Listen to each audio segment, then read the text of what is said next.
Get up! To the backyard, now! I jolted upright, still half asleep, heart racing. My son, stood at our bedroom door, eyes wide, breathing hard. "What's happening?" I asked, already reaching for our toddler, who clung to me like a shadow. "Baby, it's okay." "There's no time to explain," he said, grabbing his sister and sprinting barefoot down the hallway. "Just come, hurry." Pajamas, cold air, grass wet against my feet.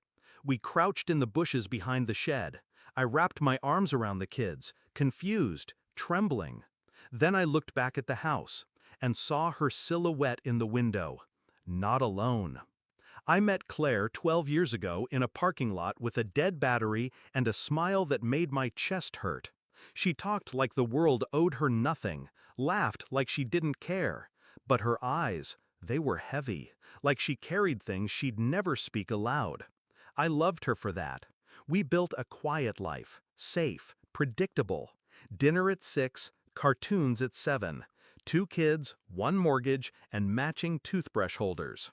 She said she wanted peace after the chaos she grew up with. I gave her that. I just never expected she'd find it boring. The signs were there, if I'm honest. Late work meetings that didn't make sense, phone face down, always, a new gym routine and perfume she never wore for me.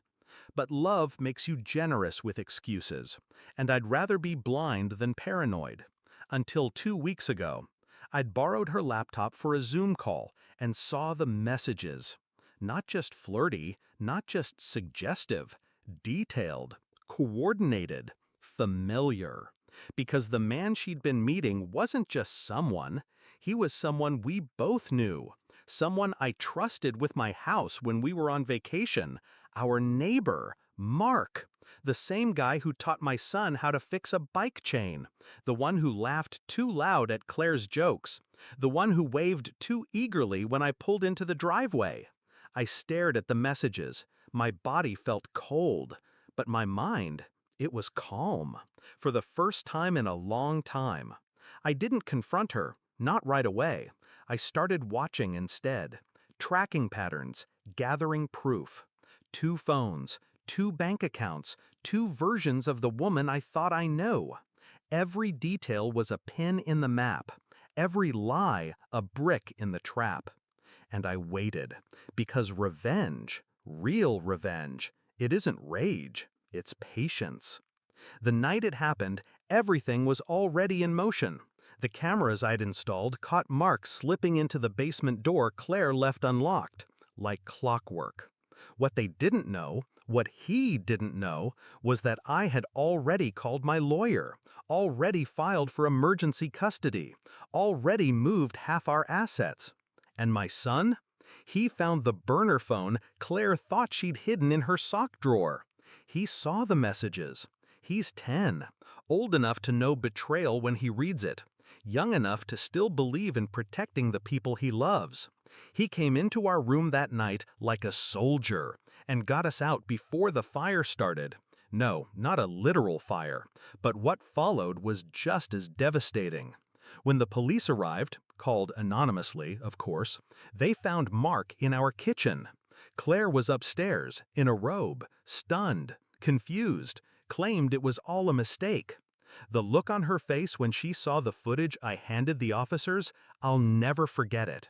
She realized in that moment that the version of me she knew, the passive one, the provider, the predictable man, was gone, replaced by someone methodical, someone who knew how to turn a quiet humiliation into a full-blown collapse. She was arrested that night for trespassing and conspiracy to commit fraud. Turns out she'd been funneling money, small amounts, but enough to cost her everything. We moved out a week later. I didn't burn the house down, I just left it empty, silent, like her promises. People ask if I'm angry. I'm not. Anger is loud, messy, it makes mistakes. But me? I'm precise. My revenge wasn't screaming. It wasn't throwing plates or airing dirty laundry. It was showing her exactly who she underestimated. It was teaching my son that truth matters, that silence has power, and that the ones who love you quietly will also protect you fiercely. Claire tried to call me last month, left a voicemail crying, begging, said she didn't recognize herself anymore. I didn't call back, but I saved the message so my daughter can listen to it someday, to hear what weakness sounds like behind a mask of strength. Funny, isn't it? How a betrayal can feel like the end of the world until it becomes your beginning. The night my son pulled me from that bed, I thought we were running from danger. Turns out, we were running toward freedom.